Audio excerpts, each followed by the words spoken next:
Good afternoon, colleagues. For those who have just concluded the recent oversight hearing with us and are now in this meeting without any lunch in our bellies, thank you very much for continuing to soldier on. We'll go ahead and call to order our Rules Committee meeting for this Thursday, June 22nd, 2017 at I'm sorry, I don't have the time handy. The time is 1:16 in the afternoon. I'd like to begin with requesting the Committee on Rules Director to please take the roll call. Senator St. Present. Senator St. present. Senator Nelson. Present. Senator Nelson present. Speaker Cruz. Speaker Cruz present. Vice Speaker Terlahi. Vice Speaker Terlahi present. Senator Bisco-Lee. Senator Bisco-Lee present. Senator Atta. Senator Atta present. Senator San Agustin. Senator Uggan. Senator Uggan present. Senator Rodriguez. Senator Rodriguez present. Senator Espaldon. Senator Espaldon present. Senator Torres. Senator Torres present. Mr. Chair, you have a quorum. Thank you, Mr. Director. Could we entertain a motion to excuse our member not present? Moved by Speaker Cruz, seconded by Senator Torres. Any objections? If no objections, so ordered. We'll now move on to our next item, which is document tracking by our Legislative Secretary, Regine Bisco-Lee. Ma'am, you have the floor. Thank you, Mr. Chair. Buenos and half a day, everyone. Legislative Secretary report to date is as follows. 19 appointments pending which have been submitted by the Governor. 5 zone changes submitted by the Governor and all have been approved by the Governor's office. 7 proposed rules and regulations submitted thus far. The first one governs telepharmacy practice across Guam state lines and has been affirmed on May 20th, 2017, and a memo to the compiler of laws was sent on May 24th, 2017. 4 rules and regulations submitted are transmittals from the Board of Trustees of the Government of Guam Retirement Fund, proposed plan document for the Defined Benefit 1.75 retirement system, retirement security plan, defined contribution retirement system, and the deferred compensation plan, all pursuant to Public Law 33-186. The due date for these is June 28th, 2017, and a memo will be forwarded to the compiler of laws as well. Proposed rules and regulations for the Land Bank program from the Department of Land Management was not approved by the Attorney General due to non-submittal of the economic impact statement. Lastly, proposed rules and regulations submitted by the Department of Public Health and Social Services, Division of Environmental Health, governing chemical toilets was received on June 19, 2017, and the Committee on Health, Tourism, Military Affairs, and Senior Citizens, specifically Chuck Tanner, was informed via email on June 21, 2017. Sedus Masi. Thank you, Madam Legislative Secretary.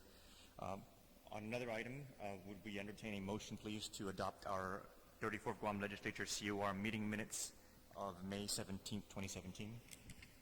Make the motion. Moved by Senator Nelson, seconded by Speaker Cruz. Any objections? If no objections, so ordered. The next item on our session agenda is the reports of Standing Committee chairpersons, and this includes our old business and new business with respect to bills, resolutions, and appointments that we may place on our next session agenda. As for old business, these are items that are already within the COR pending a motion to place them on the session agenda. For our new business, those are items that have just cleared our Committee on Rules processing for a committee report to be duly filed, and they are also available for placement on session agenda. We'll go ahead and retire the old business first before proceeding into the new business. On old business, item 1A, Bill number 29-34, we have Bill number 34-34, Bill number 38-34, and Bill number 72-34. Do we have any motions to entertain any of these old business bills in our upcoming session agenda? Speaker Cruz. I'm not sure if this listing is complete. I believe 87 and 94 had previously been cleared. We actually had it, and we're discussing it on the session floor, and it was sent back to committee. So I would have to think that it was a bill that was cleared for session agenda and probably ought to be addressed here rather than anyplace else. Bills 87 and 34 were returned to the committee because they were materially different as far as the language and the substitution. And so I understand a committee report has been filed on Bill 87 and 94. It is not located under new business, which I would assume it would be because of its material difference. Allow me 1 minute to confer with the Rules Director.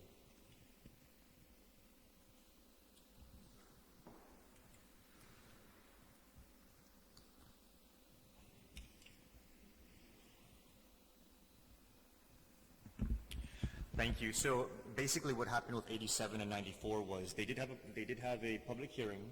A committee report was filed for their subject matter based on that original public hearing, which was with respect to providing funding for the repair of Simon Sanchez.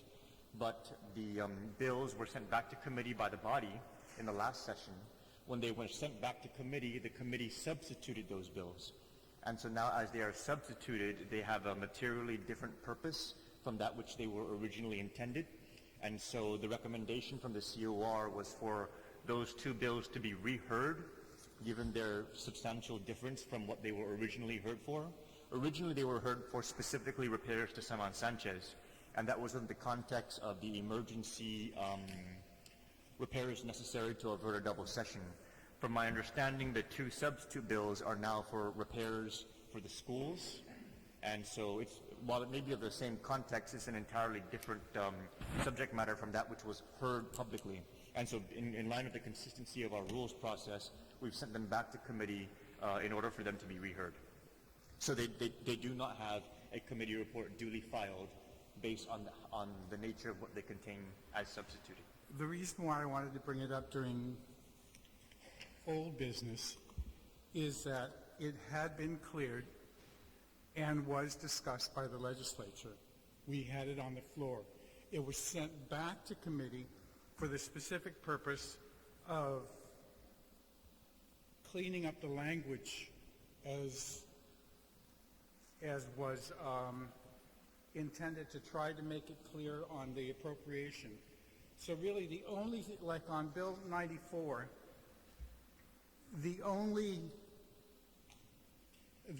on line 11 and 12, I believe you're all getting it. Where?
Does everybody have copies?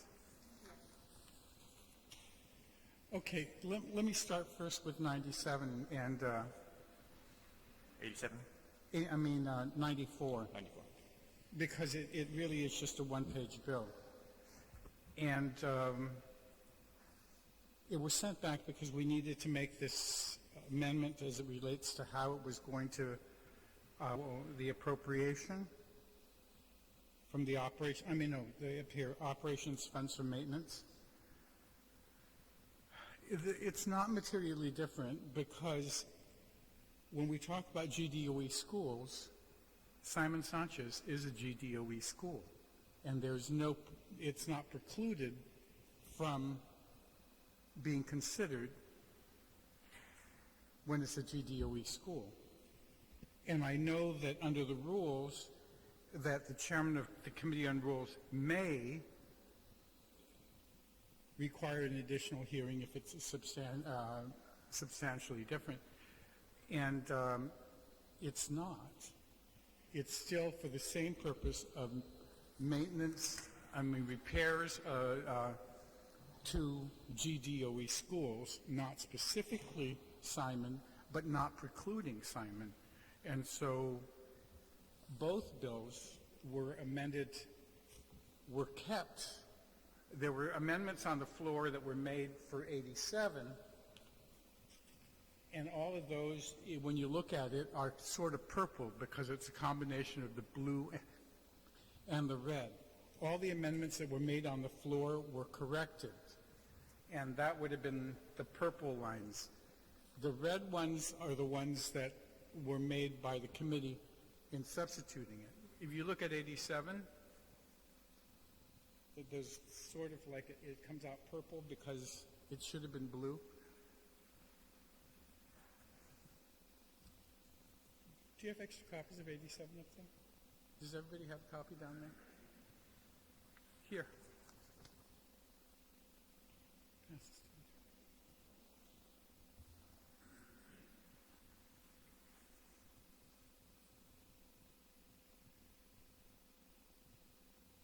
As has been asked by a number of people at the hearings, in formatting, they were formatting changes.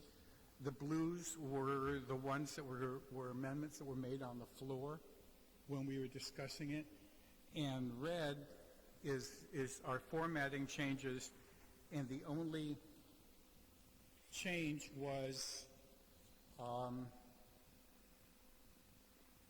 to GDOE schools as opposed to Simon directly.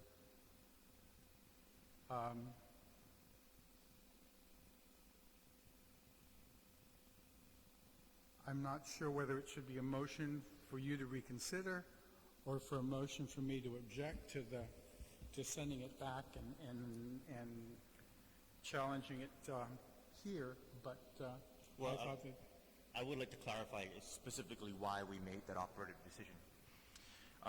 The original bill that was transmitted and the bill that came before 94 was Bill 87.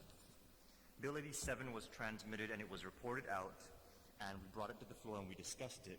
And the entire nature of the conversation regarding Bill 87 was with respect to repairs specific to Simon Sanchez, and namely due to what's stricken out in the findings and intent, and I'll read it here. The Simon Sanchez School has need of immediate repairs in order for the students to continue attending classes at the current educational facility while procurement issues for new campus are resolved and until a new campus is built. The immediate repairs are particularly necessary to eliminate the need for double session. The entire context of Bill 87 and the subsequent context of Bill 94 was with respect to eliminating the need for double session. That was the entire context of the conversation on the legislative floor. When the bills were moved back into committee, they were moved back into committee with the intention of cleaning up the language with respect to that particular purpose. What the committee has done is they have expanded on that purpose, and that expansion has not been publicly heard. And that expansion was now to, instead of just repairing Sanchez to avert a double session, it's now just provide the funds in general for the repair of GDOE schools. And while the question was whether or not we needed to repair Sanchez, and while repairing Sanchez may fall in line with the greater question of repairing the schools, the need for a public hearing still stands, because the question can now become, well, okay, how much do you have for the repair of all the schools, and where specifically is this money going to be spent? That conversation never took place. The public is completely unaware that these new monies are available. There may be other additional schools that have more pressing needs that were not allowed to contribute to the conversation. Okay. And so the only question that I'm asking of this body is, if we're going to be expanding the scope of an original appropriation that was more narrow, shouldn't we be rehearing those bills? And it was the decision of this chair that we should just go through the process of having them reheard since they were expanding the original intent. And I probably should make it clear as to why the committee expanded it. After the hearing, after we were in session, and it was sent back to the committee, the chairman of the Board of Education wrote to the committee, and you'll find it in the committee report, that was submitted, the letter from the chairman of the board, Peter Alexis Ada, asking for flexibility. Well, actually, three different ones. One, he asked for us to report it out. Then he sent us another email saying, please rescind my earlier request, give me flexibility so I can use other schools. I can use it for other schools. So I rewrote everything, and then in trying to meet your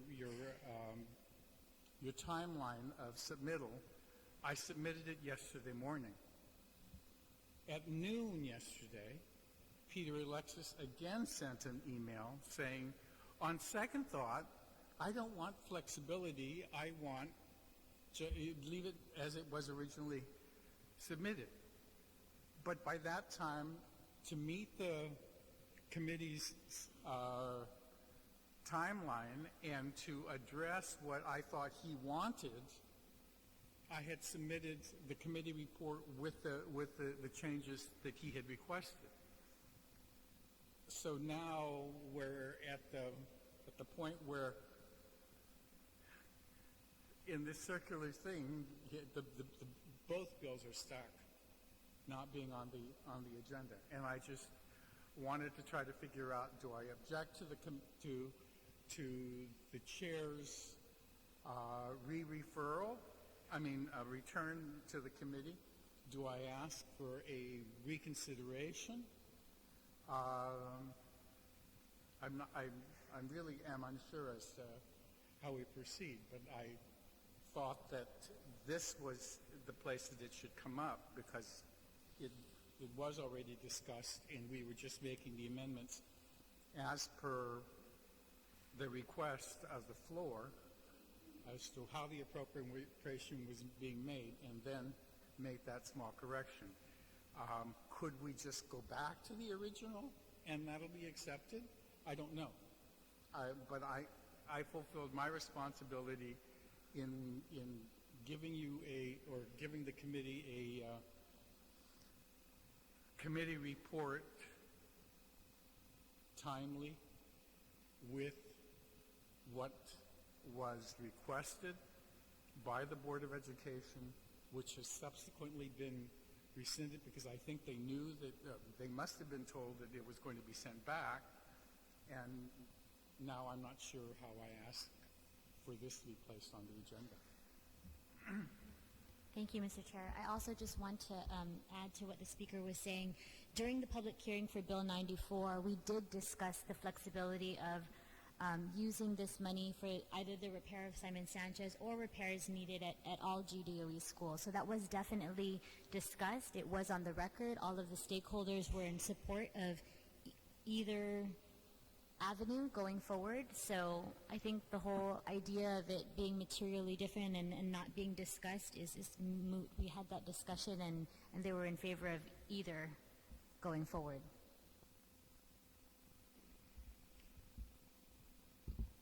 I'd like to just point out two things. The first is that the chair, I'm not objecting to repairing schools. But what I am trying to do is maintain the operative framework within which we apply to everybody equally, where if something is materially different that's coming out of a committee from what was originally introduced, we're going to require that it be reheard. Because this bill was sent back to committee in one version and is now being reported out with an expanded purpose, we're being consistent in the application of the rules and requiring that this expanded purpose be afforded a public hearing.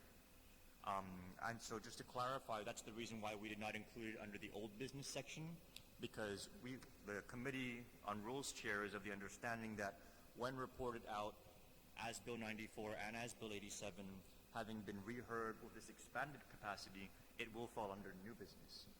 But again, if it's the desire of the body or of the committee to overrule the chair, that's totally fine. A motion can be made for that. I just need to make it very clear that the reason why this is being done is in order to maintain a degree of consistency with how the chair is making the determinations. Okay, so can 87 and 94 come back on under old business with its original committee report? Because we've transmitted a memorandum requiring that the bills be transmitted before 1 p.m. on Monday. And so whatever was not received by 1 p.m. on Monday has failed to meet the COR deadline. The reason why we have this deadline is to make sure that everything that we're going to be discussing today is already publicly noticed and is on the website. If you want to bring Bill 87 and Bill 94 forward as they originally are, I would recommend a notwithstanding the House rules motion on the session floor to bring them onto the session agenda. But I would also like to advise that if we do bring 87 and 94 back onto the session agenda, if these very same amendments are made, it would once again create a rules situation where it would be materially different on the floor, and then it would be up to the discretion of the speaker whether or not to rule that those material differences should be reheard. So it really would put us right back into square one. I think if it's the will of the committee to overrule the chair with respect to just being consistent in this regard, I'm more than okay with entertaining that motion. But to bring it to the floor will just require a similar process without the committee reports having been duly filed before the 1 p.m. deadline. But I think, Mr. Chairman, if I can contribute to the conversation in light of the speaker's information that he provided and the subsequent communication that he received from the chairman of the Board of Education, certainly I think it would be appropriate, not necessarily to overturn the decision of the chair, but to entertain a motion to accept the version that was originally reported out by his committee and place it on the agenda. So I would think that that is an appropriate motion to place rather than overriding the decision of the chair. We can make a motion to place 87 and 94 as originally introduced under old business, if that's a motion that the body would like to entertain. That's another avenue that we can take. A motion to place 87 in.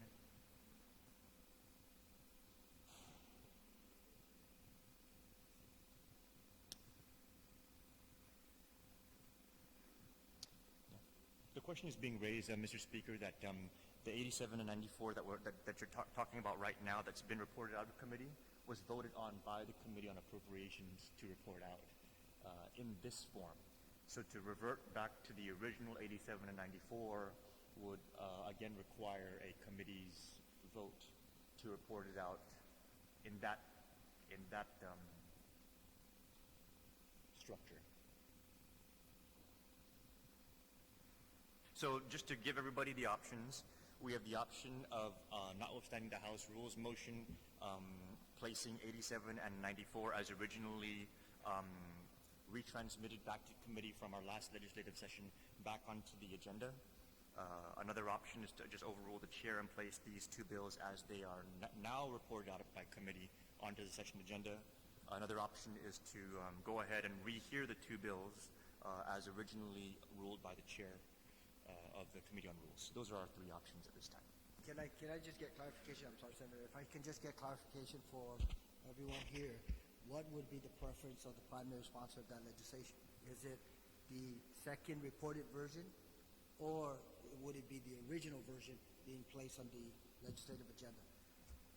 I'd like to hear from the original sponsor of the legislation. No, I understand. The original sponsor, Bill 87, is not present today. The co-sponsor is present, Senator Rodriguez. Thank you very much, Mr. Chairman. Thank you, Senator, for that question.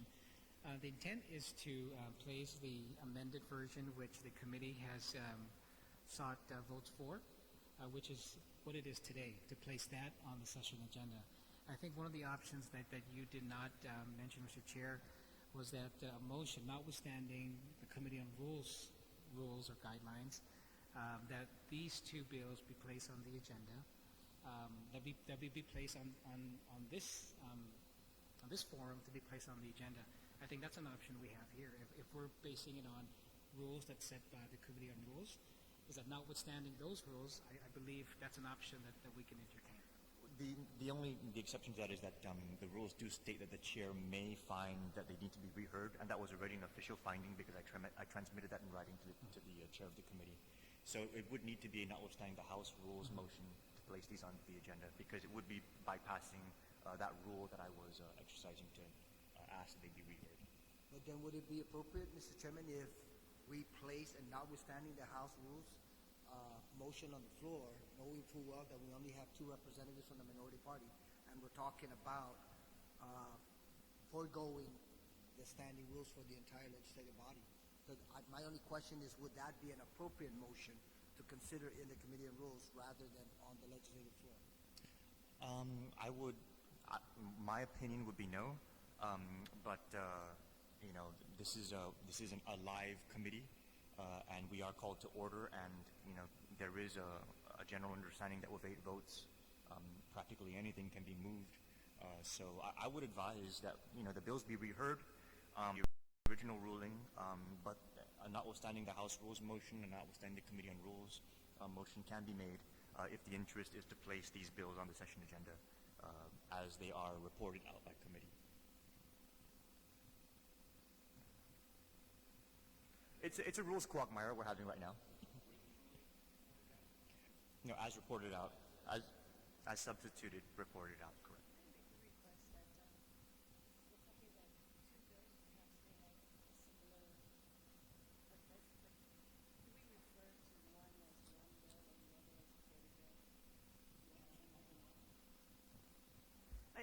I just would like to make a request. That it seems that we're trying to push 2 bills at once, but I like to request if we can in fact separate the 2 and you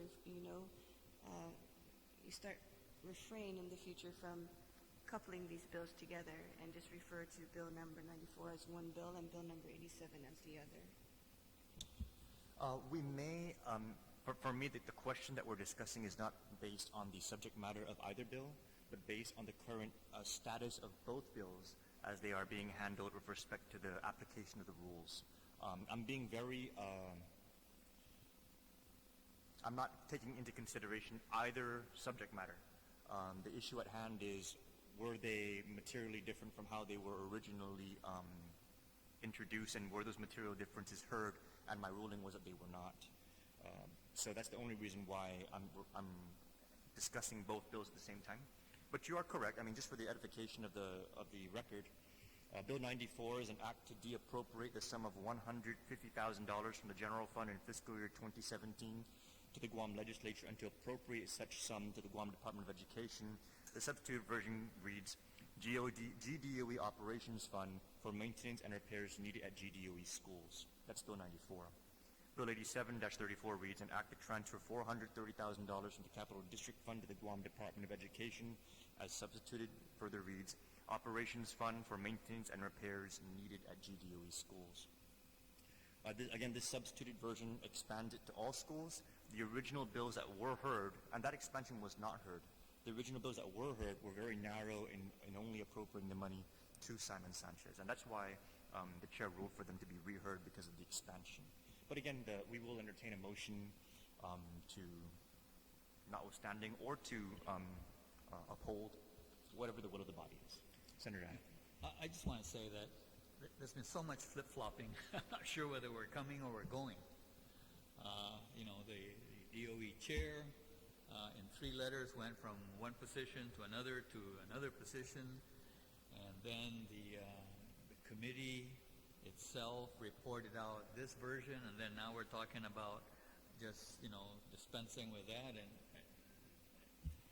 something just doesn't feel right with this thing, and there's just so much flip-flopping on it. I would just, quite frankly, personally, I would just as soon, either we go with this, although I agree with the chair's concern that really we're talking about almost 2 different things now. That I would, my preference would be, let's do another public hearing to find out where the heck DOE stands, and if now we want to, expand the application of this funds. Thank you, Senator. Any of our other colleagues have any comments, concerns, or any other motions that they'd like to entertain? Speaker Cruz, you still have the floor, sir, on your inquiry regarding the old business.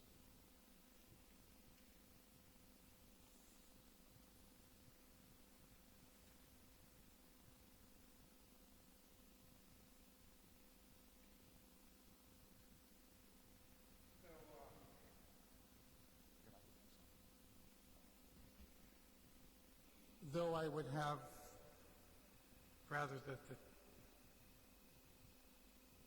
I guess I probably should do it separately as was recommended.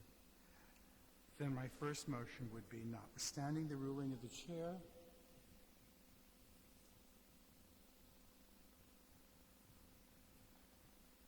dated June 22nd, I move that Bill 87 be placed on the session agenda as was reported out, and we'll deal with it whether or not it goes specific or leaves general. But since that's the last committee report that's been received, to place it on the agenda as reported out. Your motion is to place it on this Committee on Rules agenda so that it can be then motioned to be placed on the session agenda. Your motion is notwithstanding the ruling of the chair. My ruling was just that it should not be on this agenda. So if you want to place it directly on the session agenda and bypass this entire Committee on Rules, it would have to be a notwithstanding the House Rules motion. All right, then. During the session would be the most appropriate venue. If you want to do notwithstanding the ruling of the chair, you can make a motion to place it on this COR agenda under old business. Then notwithstanding the ruling of the chair dated June 22nd, I move to place Bill 87, I guess, first on this agenda, and then I'll make a separate motion to place it on the session agenda. Moved by Speaker Cruz to place Bill 87 on the old business section of our June 22nd COR agenda, and seconded by Senator Rodriguez. On the motion, notwithstanding the ruling of the chair to place Bill 87 under old business of this current rules meeting, are there any objections? I just have a question. Because what we're overruling is a ruling that it's a materially different, Yes. and in our rules, that's something only really ruled on by the chairperson, not the committee. That is correct. So, The committee would are be... we amending our rules? No, with this vote, the committee would be overruling the ruling of the chair with respect to that rule.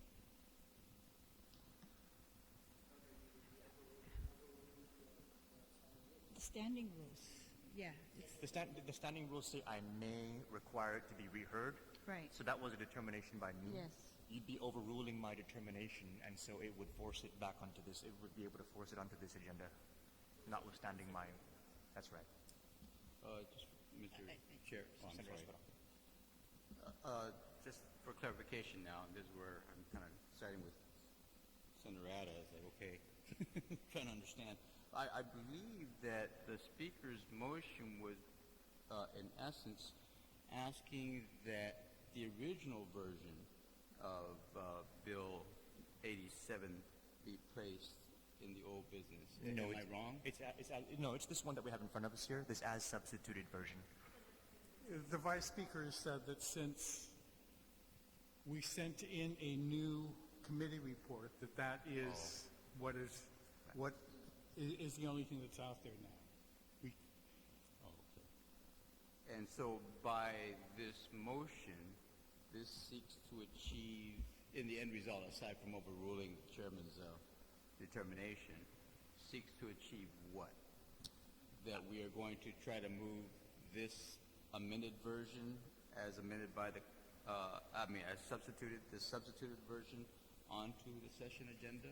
The motion specifically is to move it back place it onto this COR agenda, where it can then thereafter be subsequently motioned to be placed on the session agenda. The substituted version? Yes. Okay. Thank you. I just, again, for my own, thank you. Yes. There's a motion that's been moved and seconded to place Bill 87-34 as substituted by the committee on the COR agenda, dated June 22nd, 2017. Is there any further discussion on the motion? Senator Nelson. I do have a concern with this bill because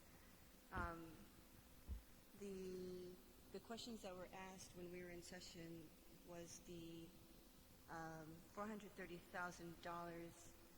the breakdown of the percentage that we would have to pay on this for the mortgage, and also because we did it in session as I believe it was a committee as a whole, we're excluding our colleagues' voice from this action.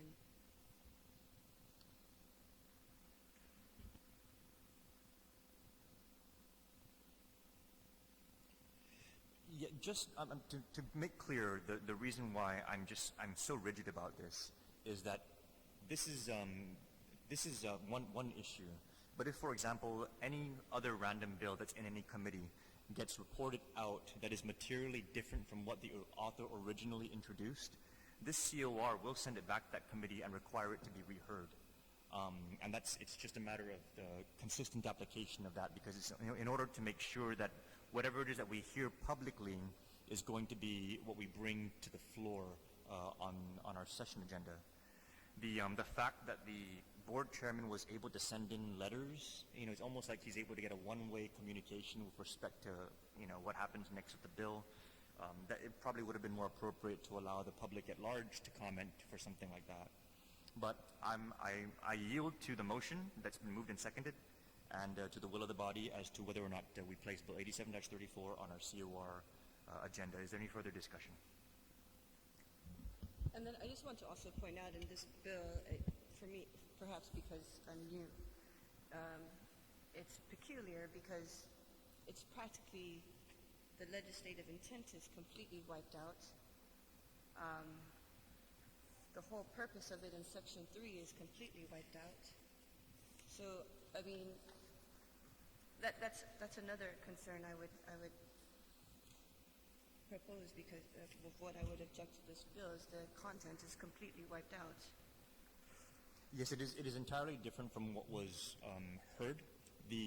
What the COR looks for when we're going to make that determination, because we don't make that determination lightly, we look for material changes in the title, and we look for material changes in the content of the legislation. And in this case, both the title and the content were significantly changed to expand the scope of the appropriation, and that expansion was not publicly heard. And so the chair shares your concerns. There is a motion on the floor. Senator Torres. There's an objection. There's an official objection registered to the motion to place Bill 87-34 on the COR agenda. Senator Oven. Can I just add to the conversation just very briefly? I mean, some of us who have children and grandchildren in our public schools have got to recognize the DOE only has between today, if not tomorrow, until the start of school, which is early August.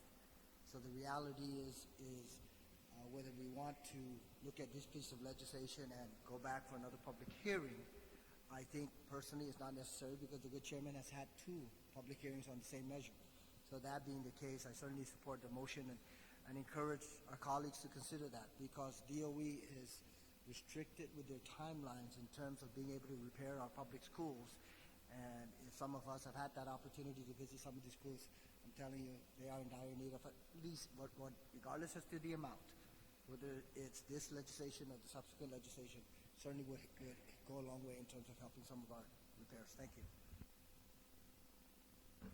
Senator Rodriguez. Thank you, Mr. Chair. Mr. Chair, I just want to register my my concerns with this, with some of the discussions about once a bill is introduced, it has a public hearing, and at that forum, the public provides testimony, and based on that, that's when the committee does their work to amend it, revise it, do whatever.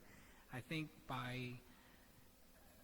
if we're going to uphold what is being attempted to do now, it sets a very dangerous precedent for me, at least, because then I think what you're going to see is committees now report it out as introduced and do all the work on the session floor, when really the the whole, effort should be done in the committee level with all the work being done. And so that's, it's concerning for me because, a public hearing is had already on that bill.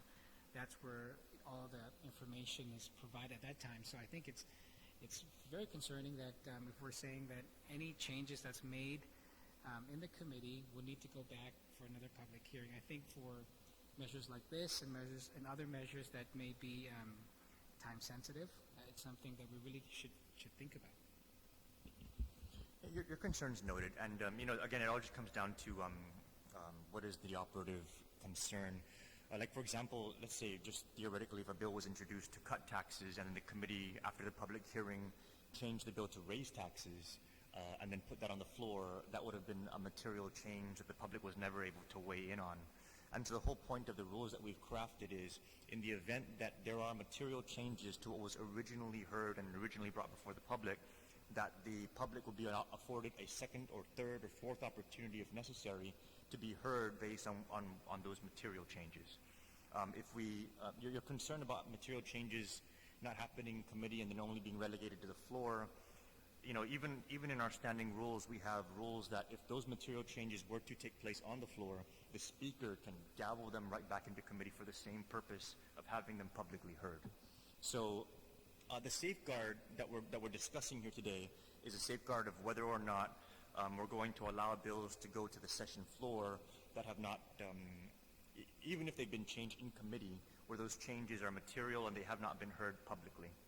But I do not disagree with the concerns that you and Senator Uggan are raising about the time-sensitive nature of the bills, the purpose for them. I don't think anybody can dispute that resources for our schools is always an important thing.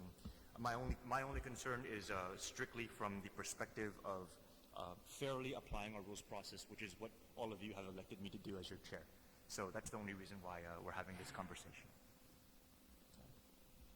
So there's been a motion to place Bill 87-34, moved and seconded on our old business of our COR meeting agenda dated June 22nd. There's been an objection.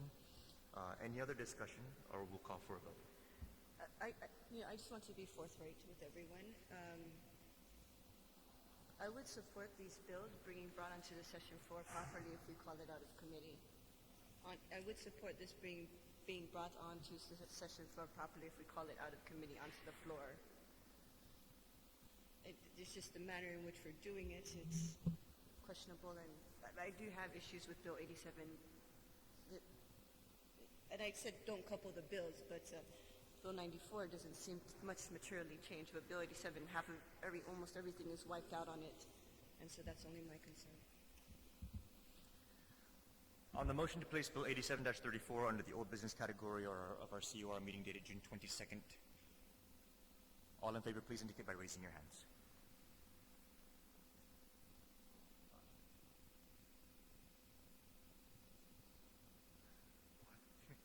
I'm so bad. 1, 2, 3, 6, 7, 8, 9, 10. We have 10. We have 5. 5-5 motion fails on placing 87 on the agenda.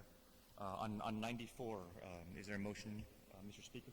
Same thing, notwithstanding the ruling of the Chairman of Rules dated June 22nd, I move that Bill 94 be placed on today's core agenda. On the motion, is there a second? Move in second to place Bill 94 on the old business of today's COR agenda. Any discussion? Any objections? Senator Rodriguez. Thank you very much. Mr. Chair, I would have to object as well, since the will of the body was not to place Bill 87. And from my understanding, from the chair's ruling, was that the difference was that initial introduction of Bill 87 was for the use of Simon Sanchez. And if you take a look at Bill 94 as well, this bill initially was to use the funds for the repair of Simon Sanchez High School. And so this amended version now changes it, is the same way Bill 87 was meant to be changed. That's my first issue. The second issue is that there's another bill on the floor, or another bill that's pending, that attempts to use the same source of funding, which if I have it my way, I wish that would come out first and get the body to entertain that motion. So I would object to placement of this bill. It's been moved and seconded with an objection. Any further discussion? I just want to say that I find it interesting that for the good senator to vote on Bill 87 and then withhold a vote for Bill 94. I just find that very interesting. On the motion, there's been an objection. Senator Espadon. Thank you, Mr. Chairman. And to the senator, to our colleague who objected, I can understand his reasoning on the first instance, but I don't believe that the possibility of a different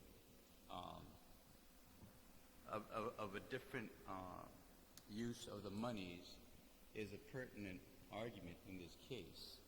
I mean, that in itself will have its own.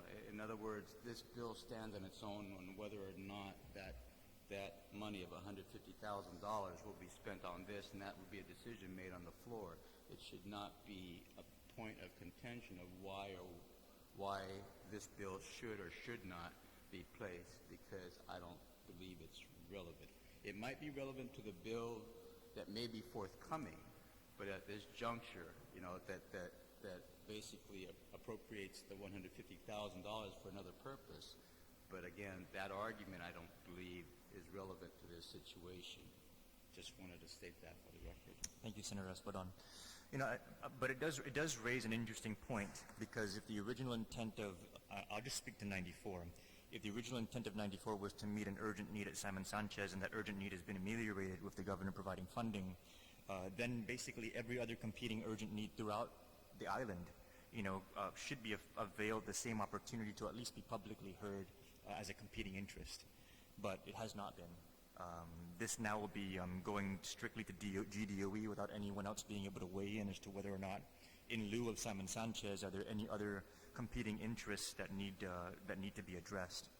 So it just kind of underscores a question as to whether or not we should be expanding an appropriation that was very narrow in scope to Simon Sanchez that has now been funded, and whether or not we should be appropriating for a different purpose without having a hearing on that alternative purpose. Any other discussion on Bill 94? If none, it's been moved, seconded, and objected. All in favor of placing Bill 94 on the session agenda of our COR June 22nd session agenda, please indicate by raising your hands. Motion fails. Just for the record, Bills 87 and 94 are still with the Committee on Appropriations, subject to a secondary public hearing. We are still on the COR agenda dated June 22nd, old business. Are there any items under the old business section of our bills that would like to be considered for placement on our session agenda?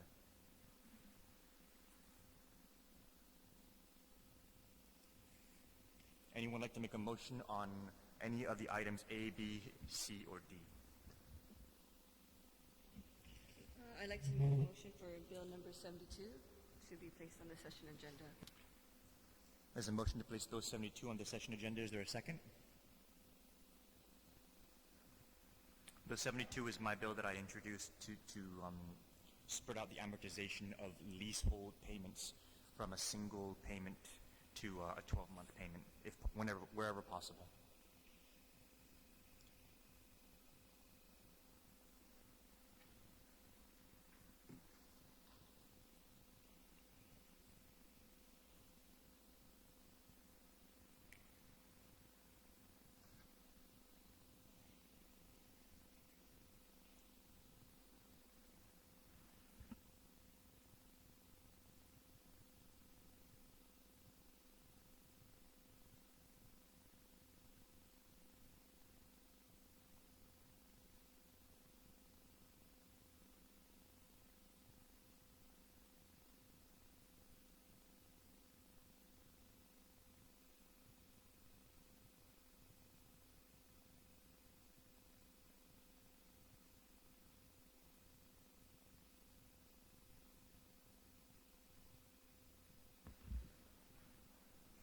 There's a motion to place Bill 72-34 on the session agenda. Is there a second?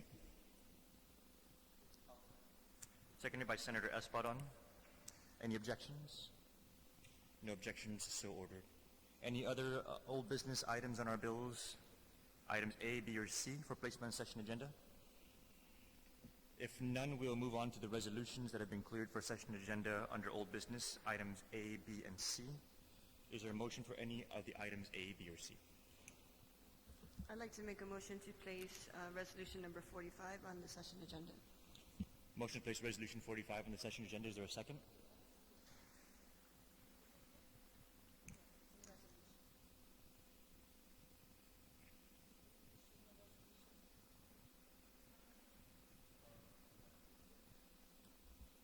Old business resolutions cleared for session agenda consideration, item A. There's a motion to place resolution 45-34 on the session agenda. Is there a second? Second by Secretary Lee. Any objections? If no objections, so ordered. Is there a motion to place any of the other resolution items under old business on the session agenda? I'd like to make a motion to place resolution number 76. A motion to place resolution 76 on the agenda. Is there a second?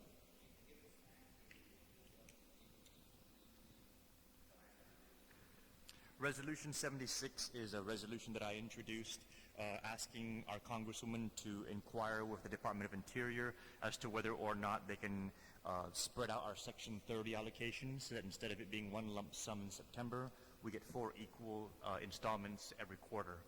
The purpose of that would be to smoothen out our cash flow because we've been getting these lump sums at the end of the year that were used to make up for shortfalls that instead, if we spread it out over the course of the fiscal year, it would make our cash flow more manageable. To be more specific, the resolution also asks for the initial installment of the upcoming Section 30 to be paid in July. So we would actually get some of that money a little earlier this fiscal year, and it would continue every quarter thereafter. So it would help with our current cash crunch, and it would spread out the Section 30 money over the course of the fiscal year going forward. That's Resolution 76. Second by Senator Atta. Any objections? If no objections, so ordered. Any other items on old business resolutions cleared for session agenda consideration for a motion? I'd like to make a motion for resolution number 107. A motion to place Resolution 107 on the agenda. Is there a second? Resolution 107 is the resolution I introduced, Wheels to Work, where if there's any offices that would like to, in the course of their savings, make some funds available for bus passes for the Guam Regional Transit Authority to be able to do so at their own individual office's discretion. Second by Senator Atta. Any objections? No objections, so ordered. This will retire our old business items. Any other members have any other old business items that are on the agenda that they'd like to make a motion for? If none, we are on the new business items. Bills cleared for session agenda are under new business items A through N. Bill number 5-34, Bill number 6-34, Bill 2634, Bill 3034, Bill 4034, Bill 4834, Bill 6934, Bill 8134, Bill 9134, Bill 9334, Bill 9534, Bill 134, Bill 10134, and Bill 10234. The committee will now entertain any motions to place these bills on session agenda. Senator Uggan. Thank you very much, Mr. Chairman. Mr. Chairman, I'd like to move for the placement of Bill number 81-34. And just for information of our colleagues, is relative to establishing education, health, and public safety as the top priorities of the government, to facilitating the governor's reorganization authority of the executive branch of the government, and for other purposes, and to cite this act as the Government Priorities Act of 2017. And Mr. Chairman, if I can also add that I know that there was a discussion about one particular section within this proposal that consideration be given to amend it. So just for the information of our colleagues, based on that conversation, because the version that was reported out by the committee, and thank you, Mr. Chair, is the same version that was introduced. So there would be subsequent amendments on the floor. Sure. And just to clarify, Senator Uggan, it was determined by the chair of the committee that the amendments that were suggested were not materially different, and so it would not affect the status of the bill on the floor. It's been moved by Senator Uggan to place Bill 81-34 on the section agenda. Is there a second? Second by Speaker Cruz. Any objections? If no objections, so ordered. Any other items on our new business for a motion to place on section agenda? Vice Speaker Chalahi. Thank you, Mr. Chair. I'd like to move to place Bill number 91 as amended by the committee. 91 is an act to amend sections 1602 and 1603 of Chapter 16, Title 1, relative to promoting affordable access to updated and searchable laws, rules, and regulations, executive orders, Attorney General opinions, and court decisions. Motion by Vice Speaker Chalahi to place Bill 91 on the session agenda. Is there a second? Second by Senator Nelson. Any objections? No objections, so ordered. Thank Any you other very items much. for motion? Thank you Vice very Speaker much, Chalahi. Mr. Chair. May I also make a motion to place Bill number 93-34? Bill number 93 is relative to improving the Guam Parole Board processes, and it pretty much requires that a parolee who has been rejected, they're allowed to come up every year to apply for parole, but if they've been rejected twice in a row, that they would not be eligible to come back for 4 years.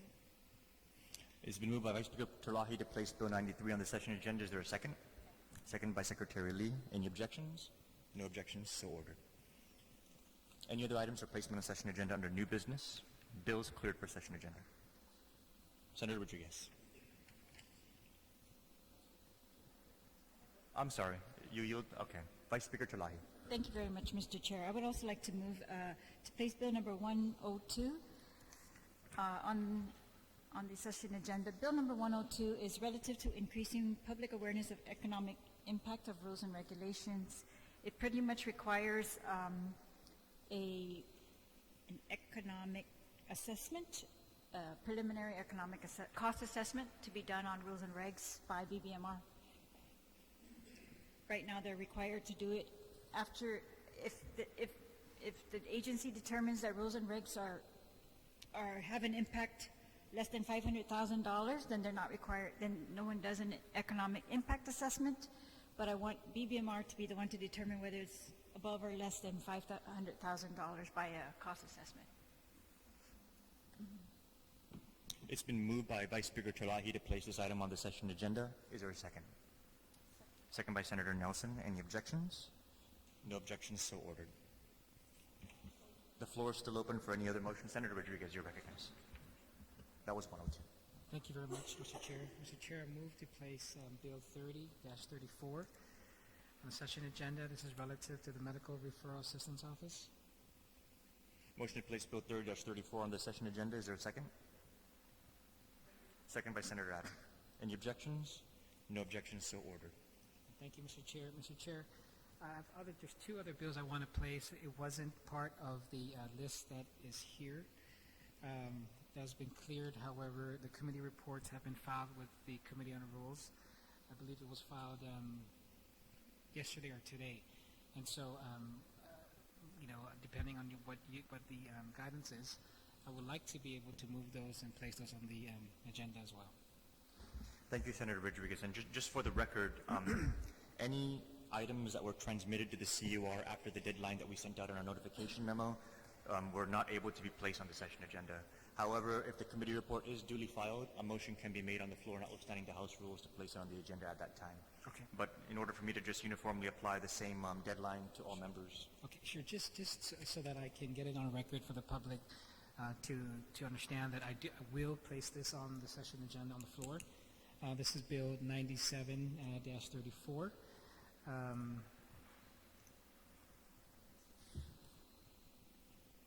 Which is relative to an additional option for egress sizing in the International Fire Code and the International Building Code. That's for Bill 97 that I will place on session agenda on the session floor. The other measure that I do intend to place with the body's approval is Bill 103-34.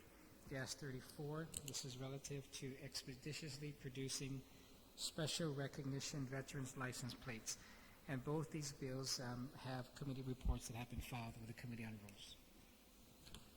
Thank you, Senator. So just for the record, those are not official motions. It's just a notification that they will be forthcoming in session. That's correct. On behalf of, 97. and may I move on behalf of Senator San Augustine? Sure. On behalf of Senator San Augustine, move to place Bill 69-34. 69-34 is relative to requiring the Department of Public Health and Social Services to issue conditional permits and the Department of Revenue Taxation to collect fees and issue business licenses for the commercial cultivation, manufacturing, laboratory testing, and dispensary activities for medical cannabis to further implement the Joaquin Casey Conception Second Compassionate Cannabis Use Act of 2013. There's a motion to place bill number 69-34 on the session agenda. Is there a second? Second by Secretary Lee. Any objections? No objections, so ordered. Thank you, Mr. Chair. I have two appointments. Is this the time to do it as well? No, we'll get to that later Okay. at the later half of the Thank you. agenda. Thank you. That's all. Any other motions to place bills under new business? Senator Espadon. Thank you, Mr. Chairman. Mr. Chairman, I move to place bill number 48-34 as introduced by Senator Muña, and that's an act to, relative to allowing administrative leave for employees of the government of Guam for the purpose of donating organs, tissues, and bone marrow. Bill number 48. On the motion to place bill number 40 on the session agenda, is there a second? Second by Senator Rodriguez. Thank you. Any objections? No objections, so ordered. And, Mr. Chair, if I may, Senator Espadon. one more bill. That'll be bill number 40-34, and as introduced by Senator Torres, and that's relative to Fair Chances Hiring Process Act. Seconded by Secretary Lee. Chair, on that bill, I haven't looked at the amended by the committee version, but was it deemed non-substantive changes?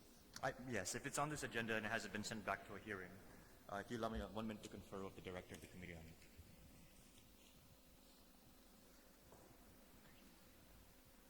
Do you have a copy? Yes, we have specifically reviewed that and determined that the amendments that were made by the committee were not material to the bill that was originally heard. On the motion by Senator Espadon, seconded by Secretary Lee, are there any objections? No objections, so ordered. Senator Adam, you're recognized. Mr. Chairman, I move to place Bill 100-34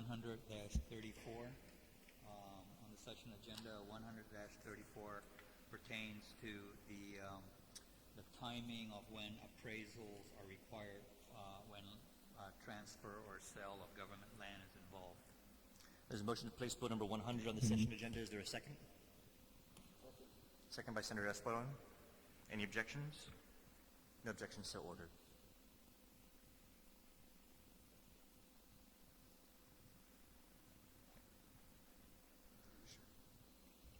Mr. Chairman, I've moved to place Bill 95-34 as amended by the committee. The amendments made were basically from legal counsel as to form, and Bill 95 basically seeks to grandfather in those LED signs that have received approvals up to a certain date.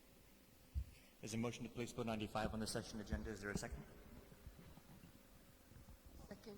Second by Senator Nelson. Any Mr. objections? Mr. Senator Adam. Chairman, can I just request the consideration of the chairman of the sponsor of the legislation to withhold presenting this on the upcoming legislative session until a similar piece of legislation which has been introduced, which would also address the same concern as its public hearing and is ready for consideration by the legislature is bill number 116. My understanding that that has been reported to the respective committee. So my request is that the sponsor of the legislation consider withholding this until such time that that particular legislation is at its public hearing. I'll take your request under advisement, Senator Ragan. At this time, I would like to move 95 forward. Any objections to the placement of 95? Then I object to the motion. Objection to place bill number 95 on the session agenda. On the discussion, Mr. Chairman, I think it's very unfortunate that in this particular case, there's two other pieces of legislation, inclusive of the one that I alluded to, that has yet to have public hearing that deals with the same agency. And it really has grown to a point where, in fact, these are issues that the people of Guam have serious concerns about decisions that have been made. And I encourage the chairman of that particular committee to be able to proceed with public hearings on these pieces of legislation so that we'll give the legislation that opportunity to be considered and entertained on the legislative floor based on the comments by members of our community. So I'd like to state my objection in regards to this particular placement on Bill number 95. Thank you. It's been moved and seconded to place Bill number 95-34 on the agenda. There has been an objection. Is there any further discussion on the Bill 95 and the objection? Mr. Chairman, Senator just to clarify the objection, it was based upon a bill that has just been introduced? A bill has been introduced by the senator registering the objection. His rationale is that his bill is intending to address the same issue. Mr. Chairman, if you can clarify, there are two pieces of legislation that have been introduced that deals with the same entity that has rendered decisions that have raised serious concerns by members of the community. So it's inclusive of what Bill 116 and also previous legislation that was introduced and referred to the appropriate committee several weeks back. I understand, but if I may... And I think it should be made clear, the other bill, the number I forget, came before 95. It was introduced before 95. That was a bill to do away with GLG. Yeah. Those That's- are two different subject Yes, matters. they're very different subject matters, and I'd just like to advise the members that we should be addressing individual pieces of legislation with respect to what they seek to accomplish as a standalone. I understand that the bill to do away with the Guam Land Use Commission was introduced prior to Bill 95, but I would, as I respectfully yield to all committee chairs, I yield to the committee chair's decision as to how to move forward with respect to all the bills that are referred to their committee. I do need to clarify for the record, since it's being insinuated that because a bill is introduced first, that it should be heard first and moved first, but we all know that that's not how it happens with respect to the committee chairs and the work that we do.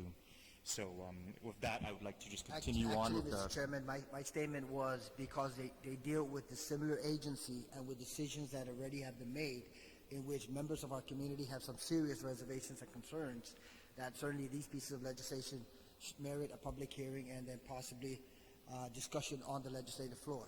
So that's really where my concern comes in, Mr. Chair, because the proposal that is being presented would forego, and this is perhaps the nature of the discussion on the floor, but would forego compliance with law in which our Attorney General has already rendered a decision.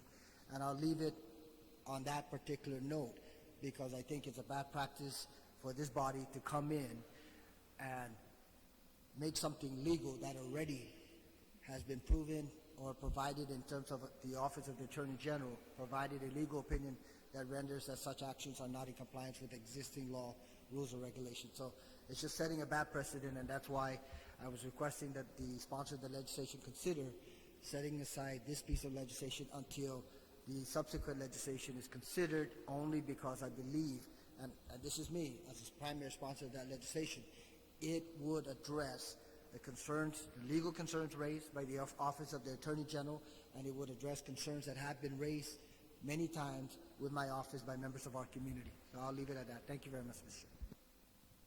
I'd just like to caution the practice of objecting to one bill because you want to have your bill heard first. I just don't think that would be, I think you're taking it out of context, Mr. Chair. It's in reference to the entire, in totality, the nature of the agency or the commission that has been rendering these decisions. And we need to address the heart of the matter here, and if it requires consideration of other pieces of legislation that were formulated and written with consideration, serious consideration by stakeholders and members of our community, I think you have to be mindful with your words in terms of trying to speak on my behalf as a sponsor of that particular piece of legislation. Because if, in fact, constituents come to you and ask you for consideration and introduction of legislation, then I respect that. It goes through the entire process. But in this case, publicly, there have been issues raised with decisions rendered by this particular entity and this commission, and barring on noncompliance with law. And here, as lawmakers in this body, we're going to continue to condone that, despite having the Office of the Attorney General render a decision and then propose to make things legal from that perspective. Thank you, Mr. Chair. Well, I mean, we're trying to discuss the merits of Bill 95. I think it's just very important to clarify the intent of the bill, which is not trying to make something legal that is illegal, but rather trying to ensure that parties who followed a process that was legal up until it was rendered otherwise after the fact, that those parties are not adversely affected by actions of this government that are ex post facto. That's the whole intent of Bill 95. I understand Bill 116 is intending to do away with the Land Use Commission itself, and the other measure is intending to create another avenue for remedy. But Bill 95 being entertained would not in any way speak to the validity of the Land Use Commission with respect to the concerns that are raised in Bill 116. You know, So there's Mr. been an Chairman, objection. I think you're absolutely right. We should not debate this particular issue here, but in the same token, because of the statements that you have made, unfortunately, there are individuals or businesses that are caught in the middle of decisions that were made by representatives of this government, representatives assigned, and they go through this entire appointment process of confirmation through this body, who have rendered decisions that are not in compliance with law. Are we going to be a body of laws where, in fact, if a law is broken, we're going to come back in and introduce But legislation it will was rendered make in it legal? compliance up until after the fact the Attorney General made a determination. Mr. Chairman, I think if you recall in February, the advice by the Assistant Attorney General was do not approve this application because it's not in compliance with law. They approved it in February. In May, a similar application, and I'm very sensitive to the businesses that submitted the application because they submitted the applications in good faith. But with the advice of the Assistant Attorney General in February and with the advice of the Assistant Attorney General during the discussion and deliberation of those applications that said do not approve this application because it's not in compliance with law. And one of the recommendations was the remedy is to come before the legislature and ask that the laws be amended to be modernized. And that was never done by this particular body. This particular commission, the Guam Land Use Commission members, went ahead and forewent, disregarded the opinion of the Assistant Attorney General in February and in May and approved these two applications. But they were following a process that was established for decades and that was not officially rejected by the Attorney General until May. If the Mr. Attorney Chairman, General's please, opinion... February, I just alluded to an application that was entertained in February. But if that was substantial that to hold up in approved court, she would by not the have had to commission submit a written in transmittal which in May. The commission members approved it despite the legal advice by the Assistant Attorney General sitting at that table that this is not in compliance with law. They disregarded The that legal Attorney opinion. General was present at every single Land Use Commission throughout the entire 2 years that those individuals are going through a very exhaustive process that has been established for decades. And it wasn't until after the fact that they were at that last hearing where the Attorney General spoke up and said perhaps they need to reconsider, and at which point the committee said the commission said they've been doing this for years and they're going to see through what they've already put the entire process through. But doing it for years and knowing full well that the legal advice is that it's not in compliance with law and that laws do not exist to allow those decisions to be made does not make it right, Mr. Chairman. But that opinion that was provided in February was not the official opinion of the Attorney General. It was the deputy. And the official Attorney General's opinion that was enforced prior The to that deputy was what sitting at the stands. table during the course of these discussions by the Guam Land Use Commission is an extension of the Attorney General. At that time, in both instances, in February and in May, the legal opinion seated by that representative of the Attorney General said, do not approve this unto such stand that you seek legislative reform or modernization of the sign laws because the laws do not allow you to approve this. Both times, in February and in May, they approved both applications. And They like I approved the said, Mr. application in Chairman, February. unfortunately, there are individuals and businesses caught in the middle. But are we a body of laws where we are going to create laws to ensure enforceability and compliance, or are we going to allow for a system where if the law is not complied and you're properly notified, then guess what? You go to the legislature and you change the law. Mr. Chairman, I think that this is a debate And that so, with could take respect place to on the floor. Bill 95, the advantage of us actually bringing the bill to the floor is we can call the Attorney General in. We can call the Guam Land Use Commission in, and we can have a committee of the whole. and we can ask them exactly what the rationale was that created what is a liability that Bill 95 is intending to remedy. I think that objecting to having that process take place would actually allow for us to be less informed.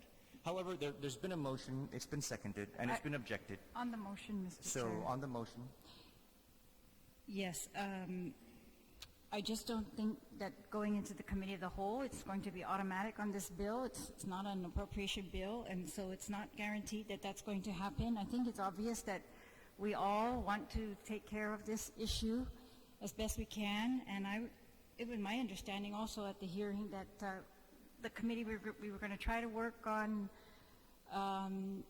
amending the sign laws or something, and I thought that was kind of the assurance given to the people there. And so if it's possible, I would like the work to be done in the committee, or I'm willing to help, but instead of trying to put this on the floor and have this kind of discussion where I think some of these things could be clarified by the AG, some of these things could be clarified by taking care of sign laws in general for everybody, so we don't have that issue in front of us on session whether we are making special legislation for certain people or not. That's my, I guess, appeal to the committee chair. But it's been moved and seconded, and there's an objection to place Bill 95-34 on our session agenda. On the motion to place 95-34 on the session agenda, is there any further discussion? If not, all in favor of placing Bill 95-34 on our session agenda, please indicate by raising your hands. Motion carries. Bill 95-34 is on the session Mr. agenda. Chairman, please, if it can be recorded on the record that I objected to the... The record will reflect that the motion was objected to by Senator Egan. Are there any other motions to place any other bills on the session agenda under our new business items?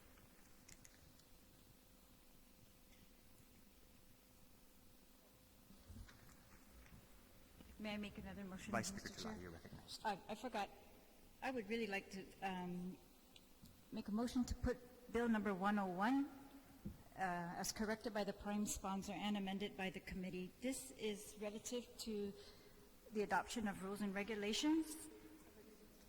No, I did 102. No, that was 102. This is 101 still- 101. Yes. It's relative to the adoption of the rules and regulations. This is a much longer bill, which makes significant changes to the trip administrative adjudication law. There's a motion to place Bill 101-34 on the session agenda. Is there a second? Second by Senator Adam. Any objections? No objections, so ordered. Any other items to be placed on session agenda under our new business? For the record, we still have items A, B, and C. Absent any motions, these will lapse into old Mr. business Chair. and will remain on the agenda. I'd like to make a motion to place bill number 26-34. Moved by Senator Nelson. Is there a second? This bill is in response to the Land for the Landless. It gives them a timeline to negotiate a payment plan for those 200-plus residents that are currently occupying the lands that they were recipients of during the Land for the Landless program. It's been moved by Senator Nelson to place Bill 26-34 on the session agenda. Is there a second? Second by Senator Uggan.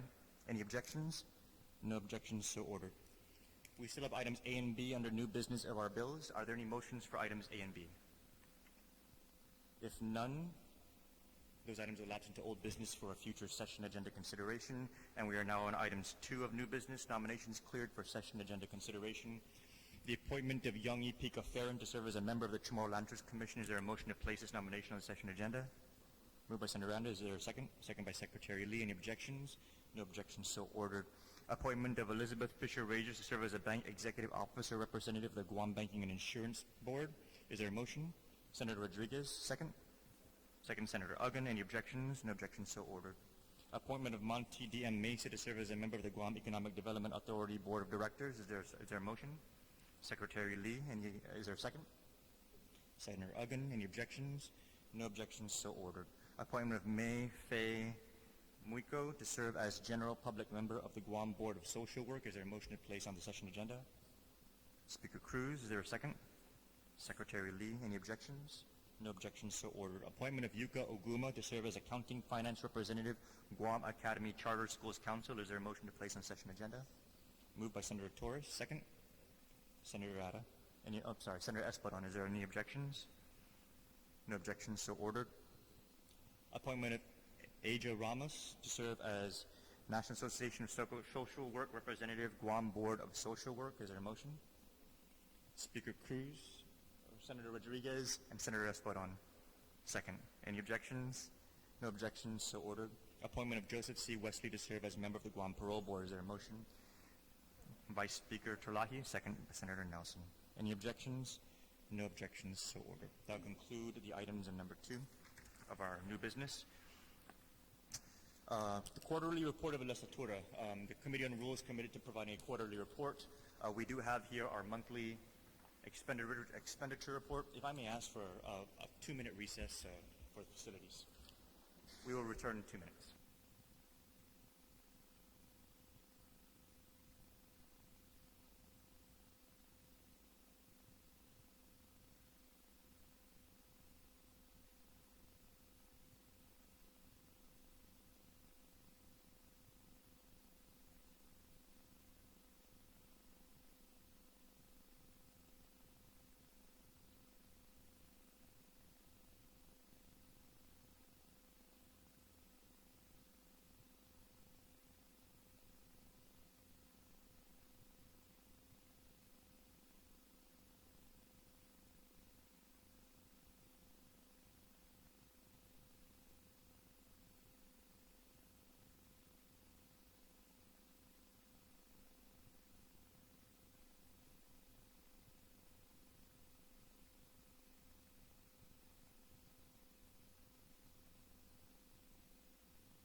Happy colleagues, we'll go ahead and call the COR meeting back to order. We are in the section of the agenda that's the quarterly report of Legislature.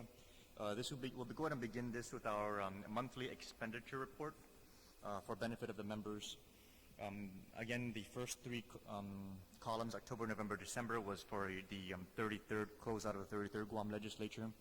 January, February, and March, we've covered that period for in our first quarter report, and now we are able to discuss April, May, and our year-to-date report. Just some items to point out for benefit of the membership. The salaries under the senatorial offices and under the central operations is inflated for the month of May. That is due to the fact that it was a 3-pay period month. Expenditures have remained contained on the averages for all those months. We have not gone on any hiring spree, so we can all just rest assured. Are there any items of concern that would like to be discussed with respect to our monthly expenditure report? It was pointed out that our travel is 0.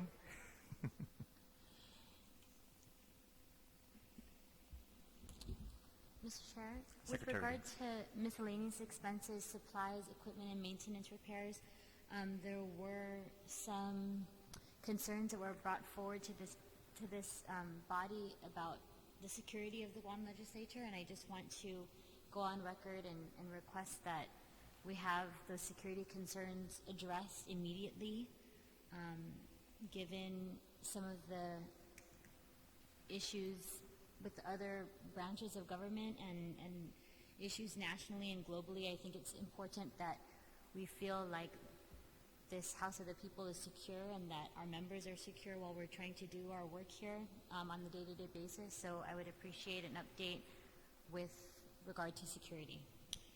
We have our Sergeant at Arms are responsible for security, as well as several central office personnel that are reporting directly to him for the purposes of securing the building. Our facilities have the standard locks in place that came with the building. We do not have any extraordinary security measures that we've taken at this time. You've referenced security concerns. I apologize, I do not recall receiving any memorandum outlining what those are. Did you transmit any to the COR? There were discussions with the executive director and other members of the Committee on If I Rules could with just regard request, to, in writing. if I would be allowed to finish? With regard to the entrances, and some of our entrances are for staff only, and so we want to just make sure that we have those entrances secured for the people who are in the building, for the people who operate daily in the building. Sure. If you could transmit that in writing so that we have a documented request. And if you could be specific as to the type of security for those entrances that you are envisioning, so that we can know what to come back to the body with in terms of options for the membership to consider.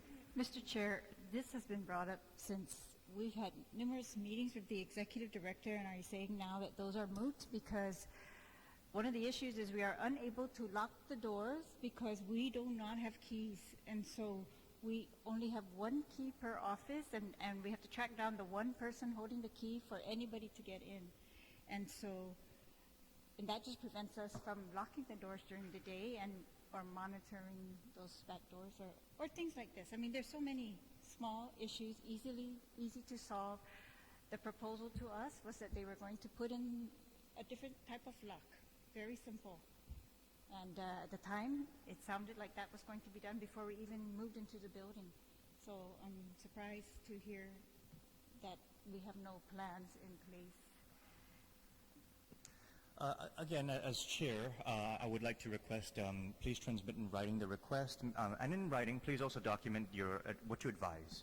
I know that, And I would also like to request, Mr. Chair, that the executive director give us a report back as to the things that he is not going to do that we've already discussed with him. If those are not going to be done, then we've been waiting for nothing, and I'd like to know what those are. Sure, I'd like to invite the executive director to the table to be able to advise us on what is it you're discussing with him. And I would also like to ask that if we're going to be asking for a legislatura to be spending money, let's document it, because it shouldn't be at the individual verbal request of any particular member for action to be taken. We should be documenting these things so that everybody understands the justification for us moving them forward. for the record, when we wanted to put a fence around the generator, we introduced a resolution to actually move that process forward. So in the interest of consistency, it shouldn't just be about conversations. We should be documenting the official expenditure requests that we are putting forward. Mr. Executive Director, you have the floor on the question of locking the door.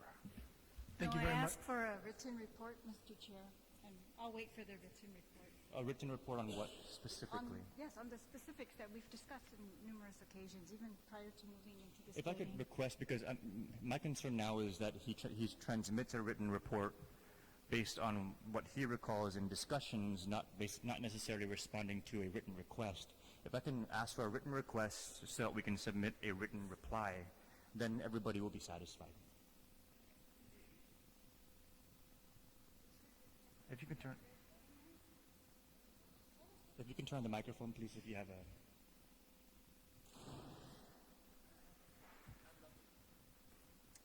So I invited the executive director to the table, if he may contribute to the conversation. Thank you very much. In regards to the security request made by the senators who are occupying this building in terms of office space, at the beginning, before we moved into this building, I know there were some concerns about entrances, for staff entrances. There are only two main staff entrances in this building, and there are two back doors. One is for the central operations staff, which the keys are controlled by myself, the Sergeant at Arms, the Chief Protocol Officer. We only receive 3 keys for each door, actually, just so everyone knows. And then we've given one to the OFB Director, the CFO, and 1 key to the Clerk of the Legislature. So there are 3 master keys, myself, the Sergeant at Arms, and the Chief Protocol Officer. And then the 3 keys for the Central Operations staff entrance are the CFO, the Clerk, and the OFB Director. Do the senators who occupy the building have a key to access the building? There is another entrance, which, because the senators express concern over staff other than their own being able to access that area, there is an entrance with a stairwell to the 2nd floor of our building that each senatorial office was given a key. Because we're only given 3 keys, each of the senatorial offices which occupy the 2nd floor, each received 1 key, and those were transmitted to either their point of contact from their offices or their chiefs of staff. So they have keys They have 1 key. to be able to access and lock the door? Yes. And they are the only ones who have, other than the master keys that are given, like I said, to the 3 individuals, it's only the senatorial offices who have access to that stairwell in terms of possessing a key. In regards to security entrances, now when we had, like you said, it was initial conversations with certain senators. We did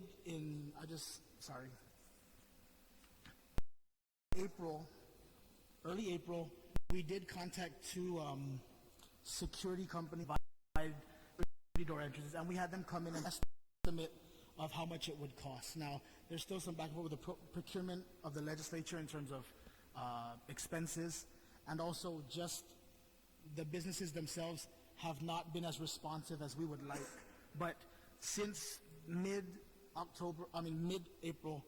those conversations were taking place via email about installing the security doors in terms of entrance, card swiping, or numerical codes.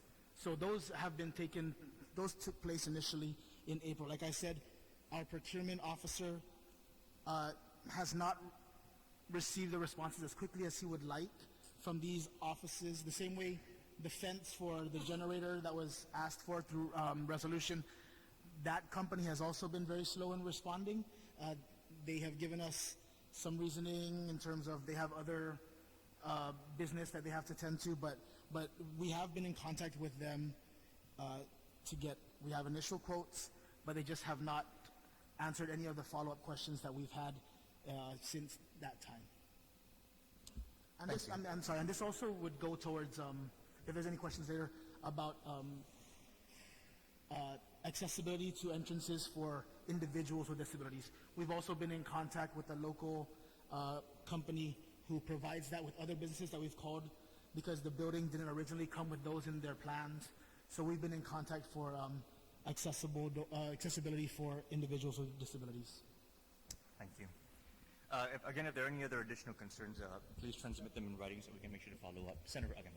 Mr. Chairman, I certainly appreciate the suggestion that, in fact, things be written down and presented to you as a chair and also to the director, executive director of the legislature. But I think that by virtue of the discussion taking place here, we've heard from two of our colleagues that security and access, appropriate security access, are two major concerns of this building. So I certainly hope that by virtue of the discussion here, to me, it should not necessitate putting it in black and white.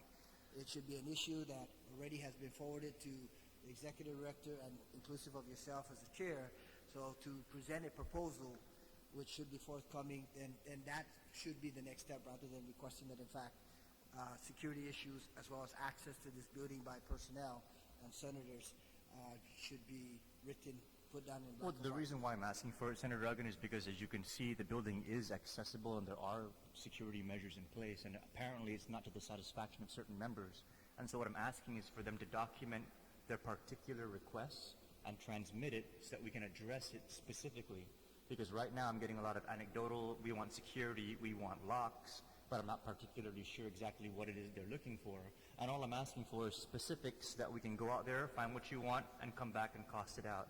But right now to say, we don't feel secure, do something, we have done something, and I guess it's not to the satisfaction of the members, so please transmit it in writing so we can address the specifics. It's not in any way intending to be difficult, it's intending to be thorough.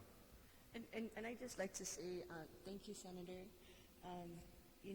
We're all women on the top floor, and being in the military, with the importance of what we do, it's really perhaps maybe a little bit's a harsh word, but it's really gross neglect on our safety.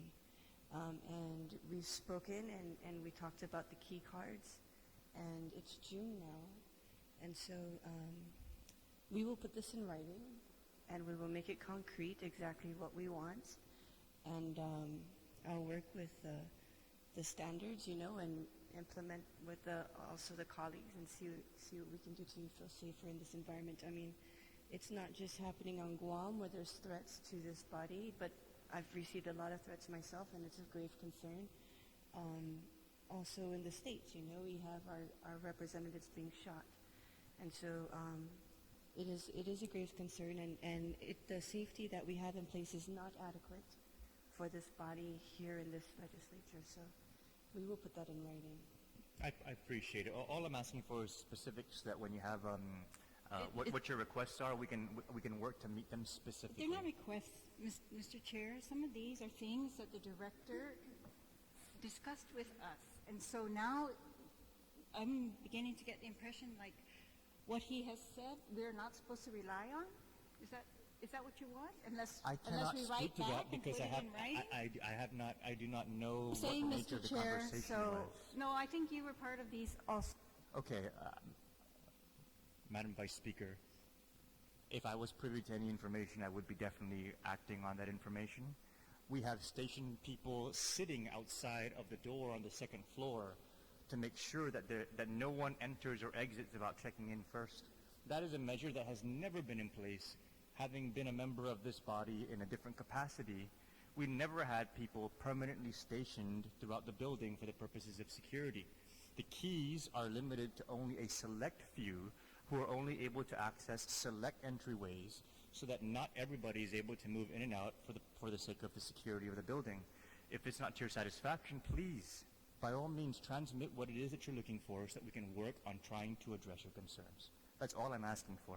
Because this business of we want this and we said this and they said that, but now they're not doing it, let's document it so we can make sure there isn't any miscommunication. You've got that backwards. So I don't know why you want to do this on the air, but it's backwards. It's things that the director has also discussed with us that we have patiently waited for and not tried to be in anybody's face about it. I mean, it's something we're very, very patient. Can so you please, I think that your can you please insinuation share that with we are, asking for things that you don't know anything about, I just Please think share- we need please- to stop this. Can we just stop this now? And if the director has questions, we can easily talk to him. I just didn't know he had any questions. I thought these things were resolved. I'm still not hearing anything concrete. Please share with me what it is that you're looking for so that we can work on addressing it.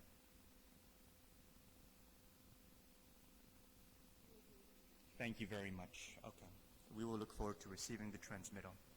Are there any other items that we would like to discuss with respect to the monthly expenditure report that we are discussing on the financials of Legislature?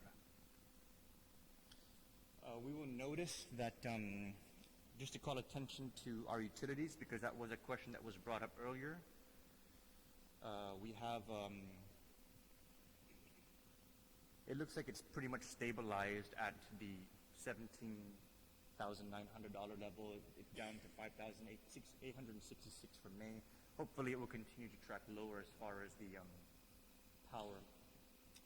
Water and sewer, we do have a large amount for May on the central operations expenses, and a large amount for April. If I could ask for the executive director to speak to those two particular items as they stand out. The amounts for the water for April and May are attributed to the increased use of the water when we moved into the building, in addition to the water that was being used for the surrounding of the building. So we were told by GPT that when they water about 4 times a day. So GPT had advised us when we first inquired about the high cost of water. They said that's to saturate the ground and allow for the grass to grow properly, and that we should expect, as the months go on, that it drops from time to time. So that's what it's attributed to. And I have a letter from GPT stating that, as well as the architect of the project. Did they give us a timeline on when we can expect to be able to dial down that utilization to reduce that cost? They haven't given us a specific timeline, only because I think with certain some stalling in the project itself, they weren't able to give us a specific timeline. But I know they did mention that within the next month or two, the sprinkler systems that we're using right now, which I said are going 4 times a day, can now be removed. But it was the suggestion of one of the individuals working on the project that we continue to contract with the particular landscaper to ensure that it goes as planned. The previous legislature never had to deal with a large amount of grass or any land that they had to water. So we're going on some of our maintenance staffers are looking at the grass and how they can do it if we were to not contract it out. But also we have those suggestions from the contractors. Well, if I may advise, right now we'll utilize the service because we've contracted the landscaping, and that was prior to us taking office. But once that contract terminates, let's look at reducing that cost as exponentially as possible.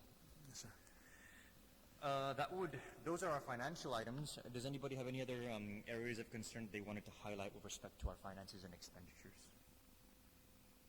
If none, I just wanted to highlight Senator Egan. One item, Mr. Chair, if I may, Sure. because I understand the initial need for the excessive use of the sprinklers, but is there a plan of action or a SOP for the use of the sprinklers? Because when we transition into a dry season mode, I would hate to see that, in fact, the legislature, or I would like to see the legislature lead by example by virtue of ensuring that additional conservation measures are implemented. So just keep that in mind, because my understanding is that we're going to be going into a relatively dry season in the future.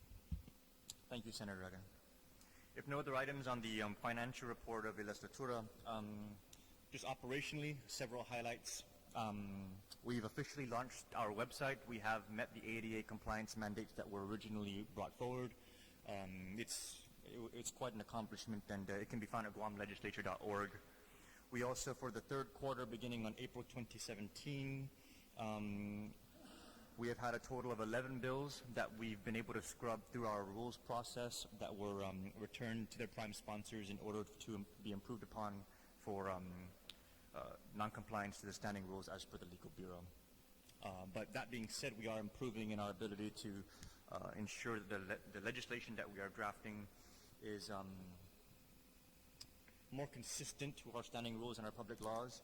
The first quarter of the term was a higher percentage. This third quarter is a much lower percentage, so thank you very much to the members. With that, that would conclude our quarterly report of Legislature. We're on to the subject of extension of remarks. Are there any extension of remarks from any members? If none, I do actually have some remarks I would like to make. When I was tasked with the opportunity to be your chairman of the Committee on Rules, I came into the office with some specific goals. One of those goals was to build out a process that was rules-based, documented. Another goal was to ensure that our website was up to speed, to fully transition the building, which, by the way, has completely closed off. The building is 100% transitioned, and we are now in full self-reliance mode.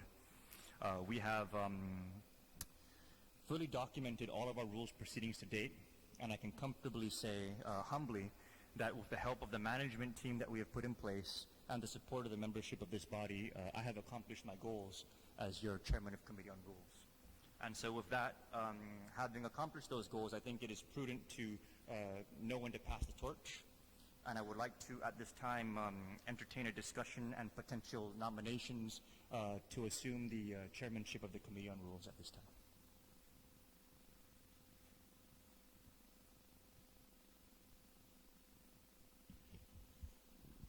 Objection. Are you resigning? I'm passing the torch. Are you resigning or not? I mean, I don't understand what passing the torch means. I'm opening up the floor for nominations for the chairmanship so that I may Well, it's step out away. of and order allow unless for- there's a vacancy. Excuse me?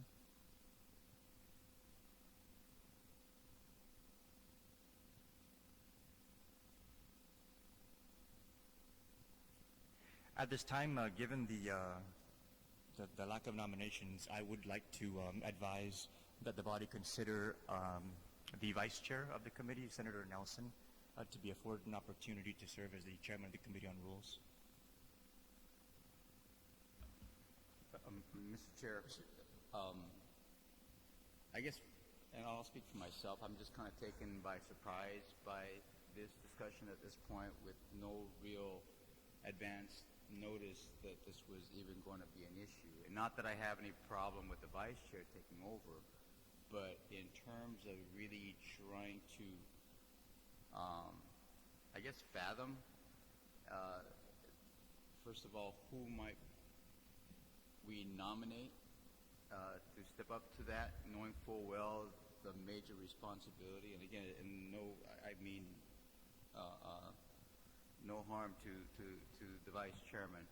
But again, because it's such a new issue, and this is the first I've ever heard of it, and it is the first I've ever heard of it being done, at least within the legislative terms that I've served, perhaps this discussion could be extended just past today.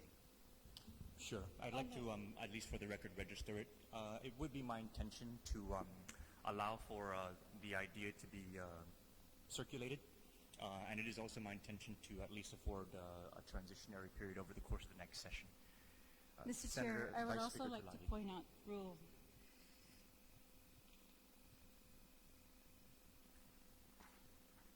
2.09A regarding permanent vacancies.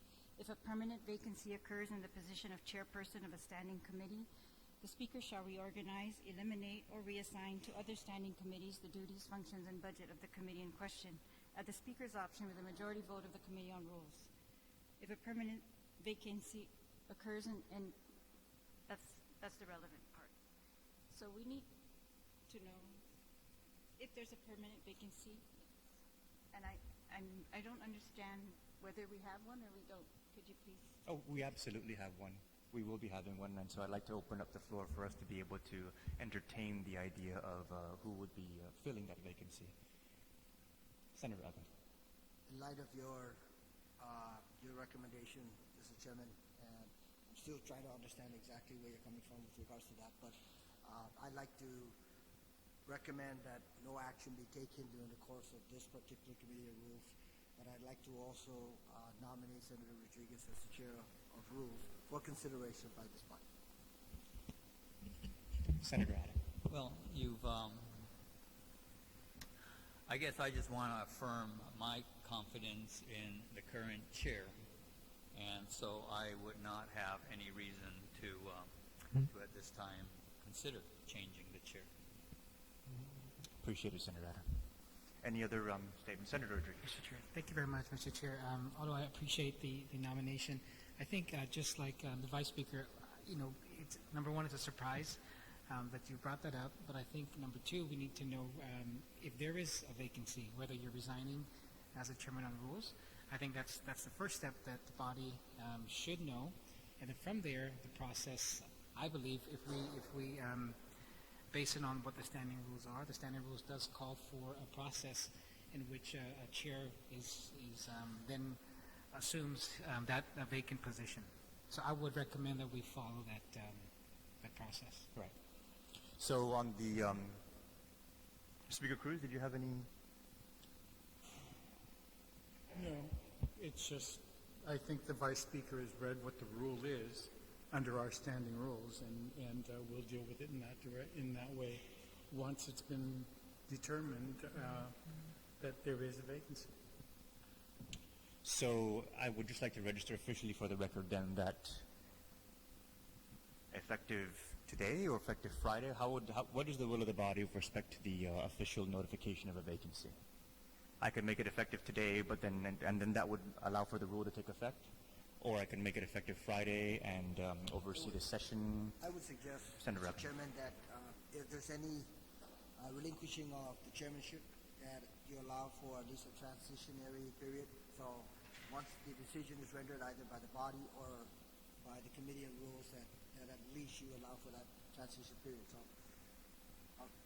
just Any other discussion? Senator Espadon. Mr. Chair, again, because this is news to me, and it seems like you're looking to step down from this chairmanship. Can I inquire as to why? I mean, if it's a personal issue, then I understand, but I just need to understand further. We've accomplished our goals. When I took on the position, I wanted to create a very structured environment that would require that a rules-based process be followed, items be documented, and everything be handled in a manner that is less subjective and a lot more objective with respect to the way decisions are made. We've accomplished that goal. I've also set out a goal to be able to situate us in a way that would allow us to be financially secure. That involved us reducing our personnel costs by about 15%, which I'm proud of. On top of that, we've also, however, enhanced the productivity of the operation. Our management team that we have in place is excellent. They've been doing a fantastic job meeting our objectives at a lower cost.